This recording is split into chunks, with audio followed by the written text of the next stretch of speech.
सुप्रभात सभी को।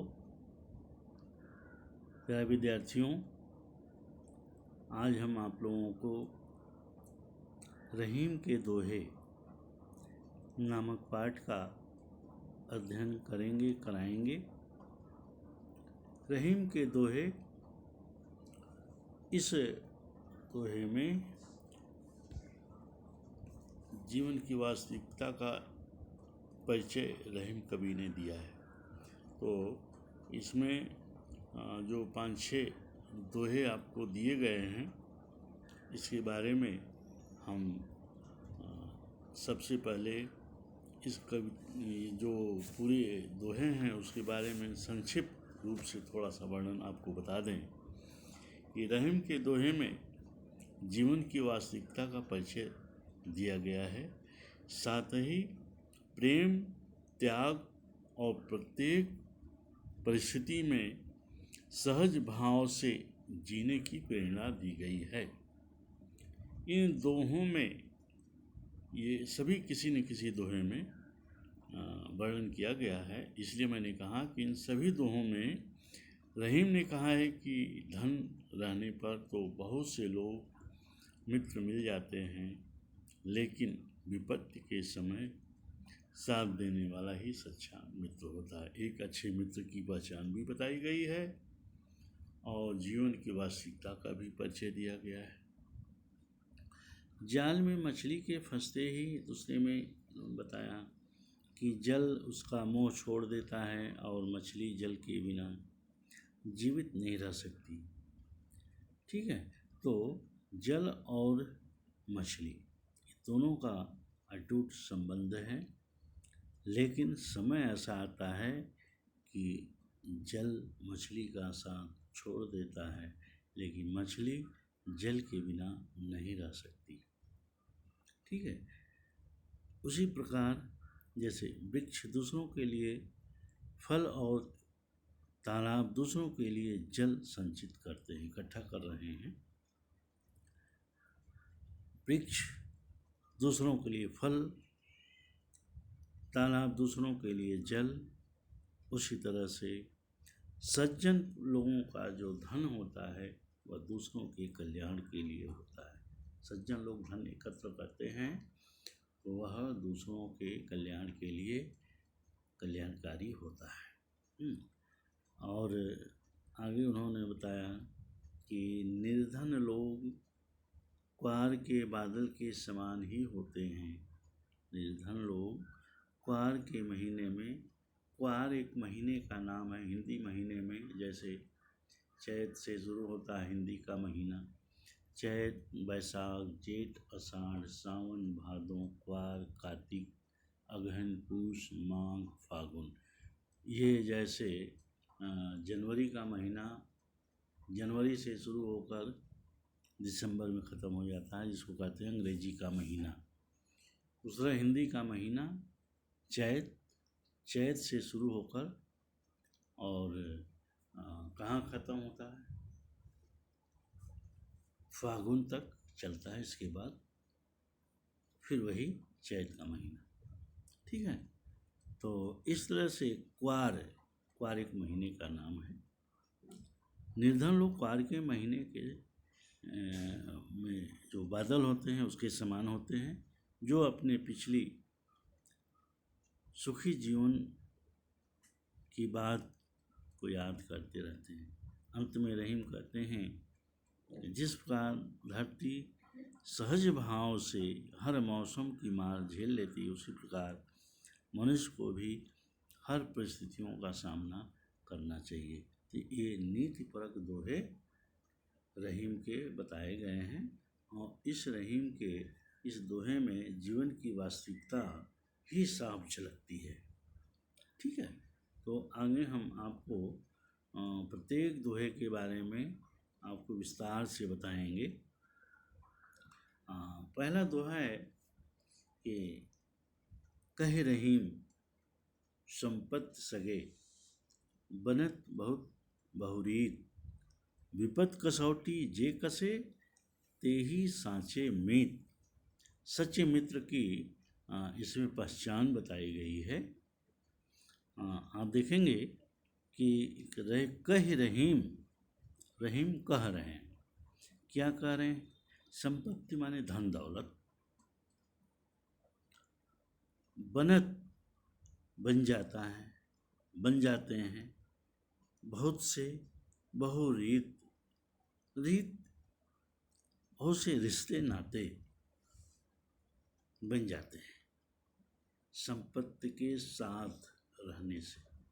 आगे देखिए, विपत कसौटी जे कसे, विपत्ति मुसीबत में जो व्यक्ति साथ देता है वही तेही वही साचे मीत सच्चा मित्र, मीत माने मित्र, साचे माने सच्चा होता है।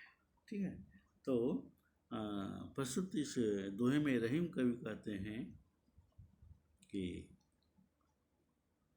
कह रहीम संपत्ति धन दौलत के साथ, जिसके पास धन दौलत होता है उसको बहुत से लोग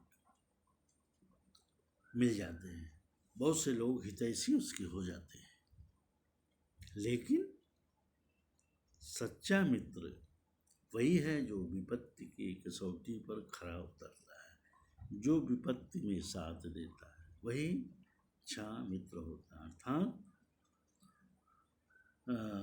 बुरे दिनों में भी, दुखों में भी, गरीबी में भी हमारा साथ निभाता है, वही सच्चा मित्र होता है। ठीक है, अब इसमें आपको प्रश्न भी प्राय पूछा जाता है कि एक अच्छे मित्र की क्या पहचान होती है।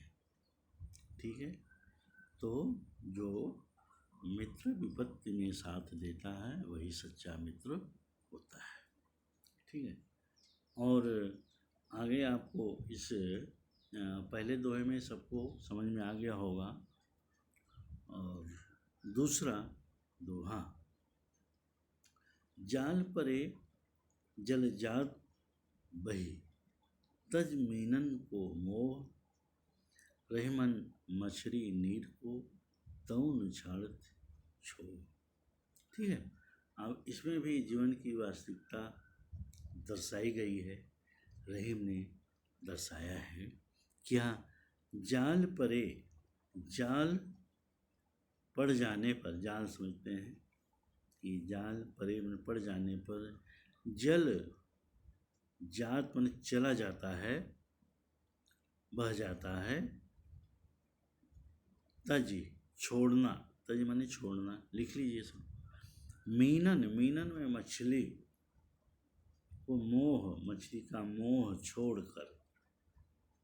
ठीक है, आगे देखिए, रहमन मछरी, मछली समझ लें, मछली, इसका अर्थ है मछली। नीर माने जल, तौन छाड़त छो, तौ तब भी छाड़त में छोड़ता, छो माने प्रेम, प्रेम छोह। अब कठिन शब्द का अर्थ जैसे हमने बताया, अब समझ लीजिए कि पूरा अर्थ आपको समझ में आ गया होगा। रहीम कहते हैं कि जल में मछली के फंसते ही पानी उसका साथ छोड़कर चला जाता है, बह जाता है, लेकिन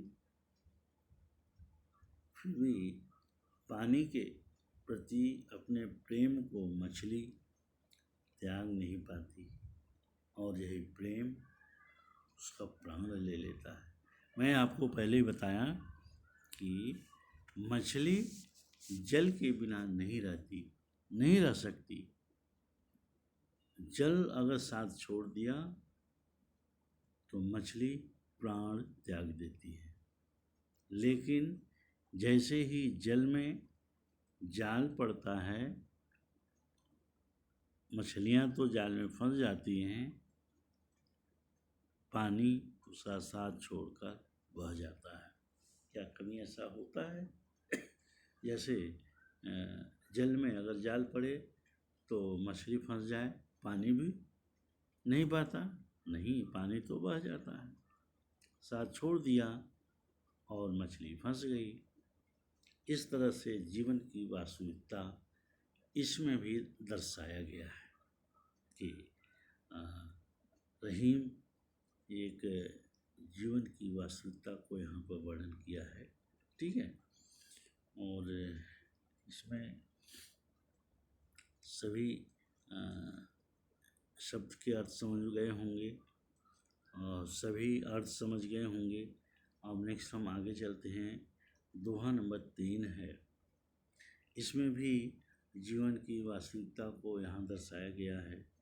तरुवर तरुवर फल नहीं खात है, सरवर पियह न पान, कहे रहीम पर काज हित, संपत संचय सुजान। सुजान सबसे पहले आप लोग एक बार पढ़ लेंगे।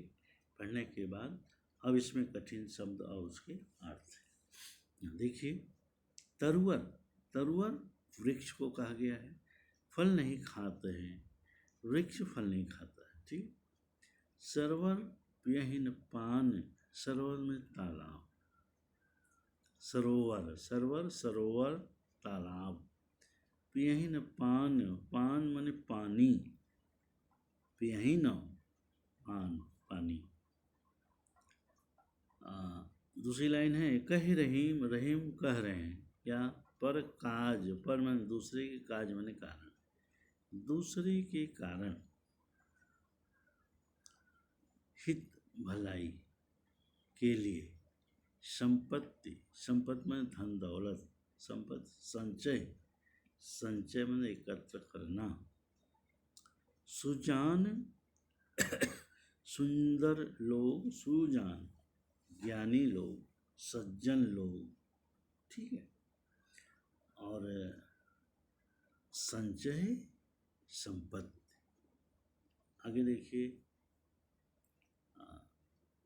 रहीम कवि कहते हैं कि वृक्ष कभी अपने फल नहीं खाते, क्या करते हैं, दूसरों के लिए संचय करते हैं।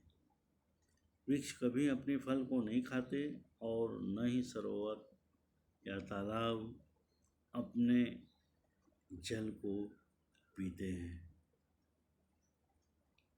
तालाब भी अपने जल को नहीं पीते, फल भी अपने वृक्ष भी अपने फल को नहीं खाते। तो इसी तरह से सज्जन और विद्वान लोग धन का संग्रह अपने लिए नहीं करते, करते हैं लेकिन अपने लिए नहीं, दूसरों के कल्याण के लिए, दूसरों की भलाई के लिए, पर काज हित।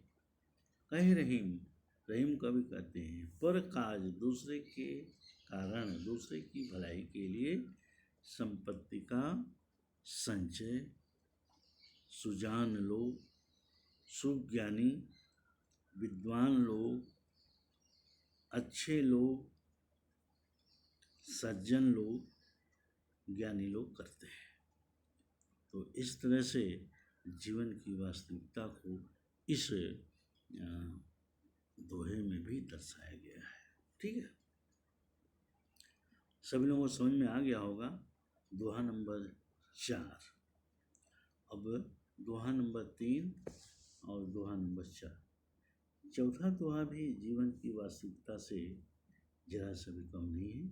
सारी चीज़ें जीवन की वास्तविकता से भी मिलती जुलती हैं।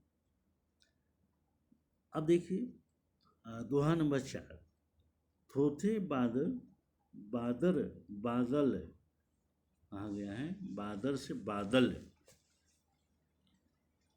क्वार के, क्वार का महीना ऊपर भी आया था, कहीं क्वार का महीना।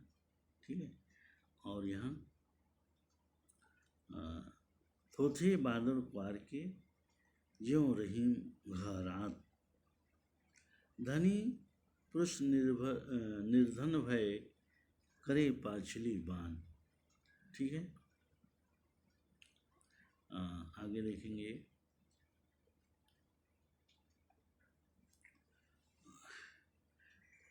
थोथे, थोथे माने खोखला, सब मीनिंग देख लें।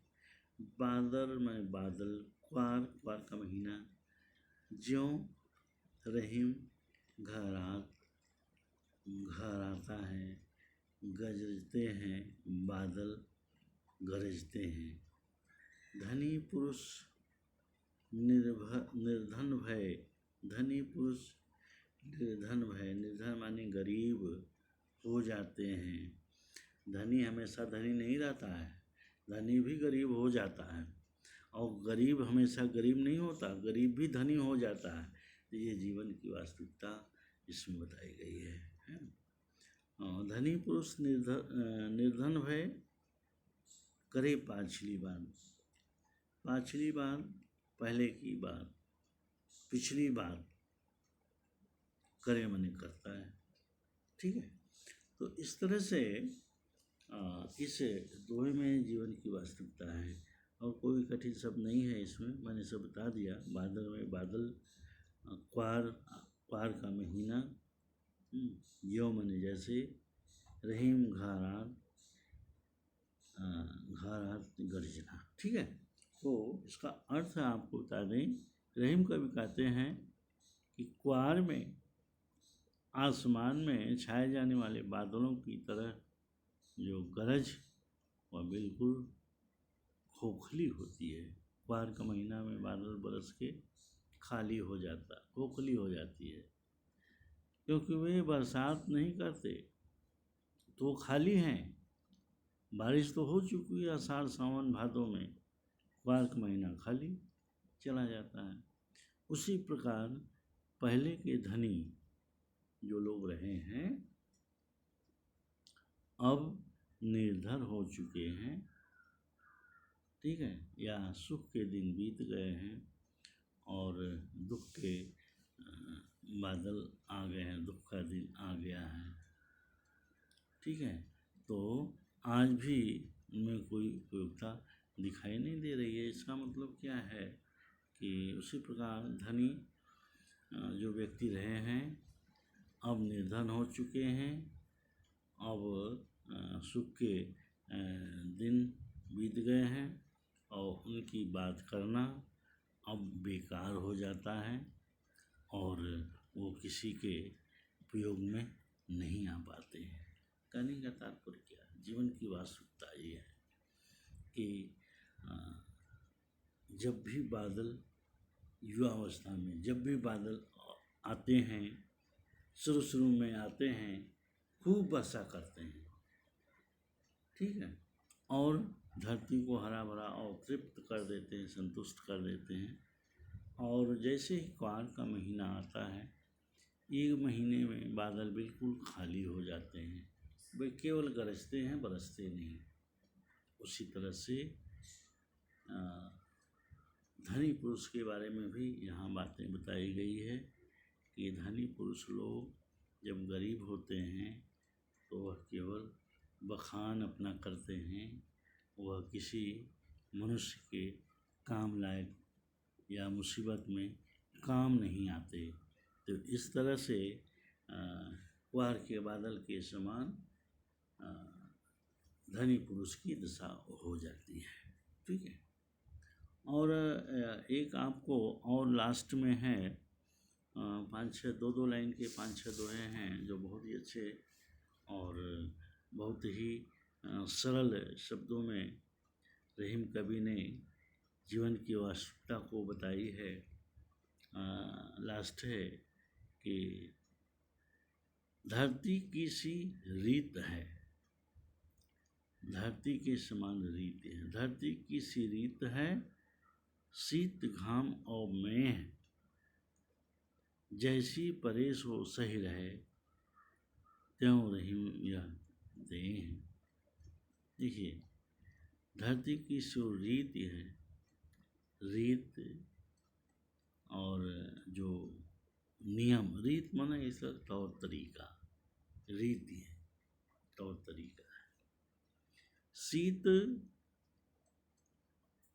शीत ठंडा, घाम धूप, और मेह, मेह मेघ बादल, जैसी परे जैसा पड़ता है, परे मन पड़ता है, सो सही रहे, उसी तरह सह लेते हैं, ज्यों रहीम यह दें। रहीम कवि कहते हैं ज्यों की त्यों, ये शरीर जो है वह सह लेता है। ठीक है। अब इस लास्ट दोहे में कोई कठिन शब्द नहीं है, मैंने सबको बता दिया सल अर्थ। रहीम कवि कहते हैं कि धरती का नियम है कि वह सदा सर्दी, गर्मी, बरसात या हर तरह के मौसम को समान भाव से सह लेती है। धरती का नियम क्या है? एक प्रश्न भी बन जाता है इससे। धरती का क्या नियम है? धरती का नियम है वह हर मौसम को, सर्दी हो, गर्मी हो, बरसात हो, सबको वह अपने समान भाव से सह लेती है, झेल लेती है।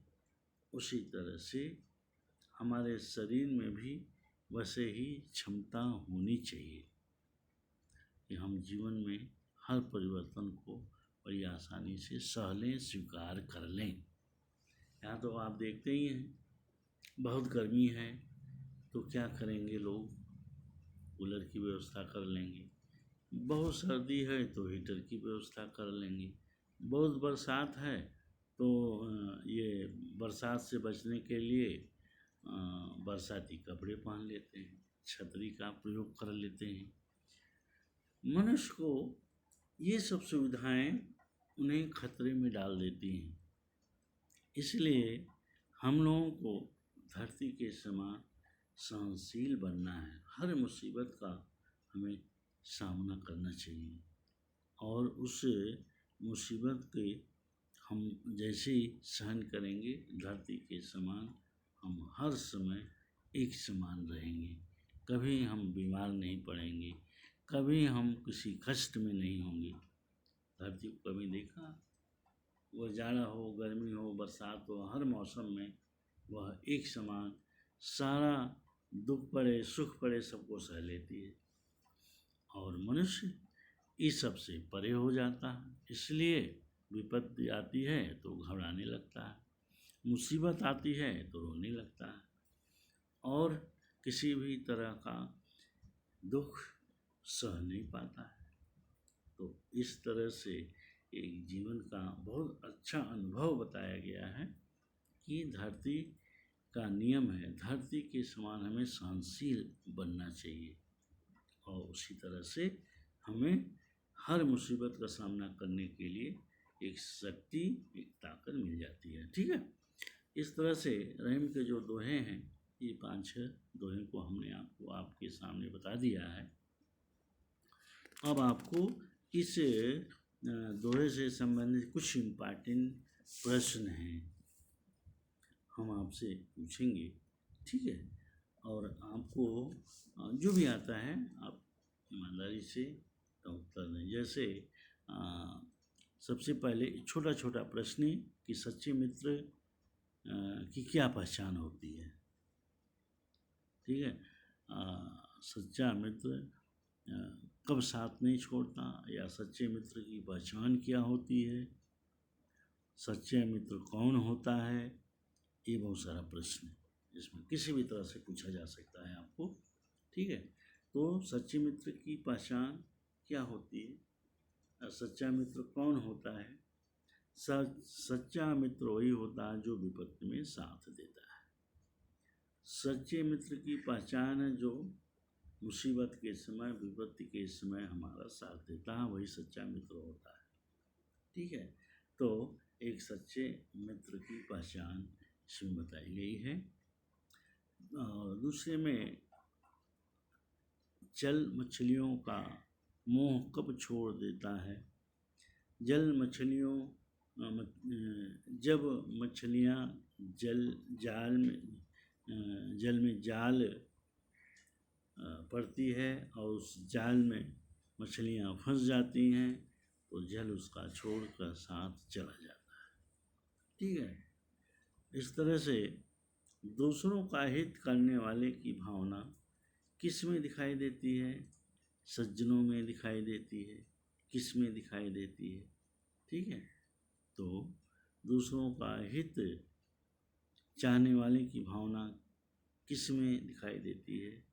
सज्जन में दिखाई देती है, सज्जन पुरुष में, जो लोगों की मदद करता है, भलाई करता है, अच्छे लोग, विद्वान लोग, सब में एक दूसरों के चाहने की, दूसरों को भलाई करने की भावना दिखाई देती है।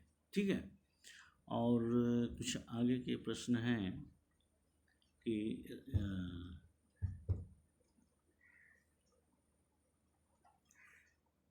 रहीम के दोहों में हमें क्या शिक्षा मिलती है? रहीम के दोहे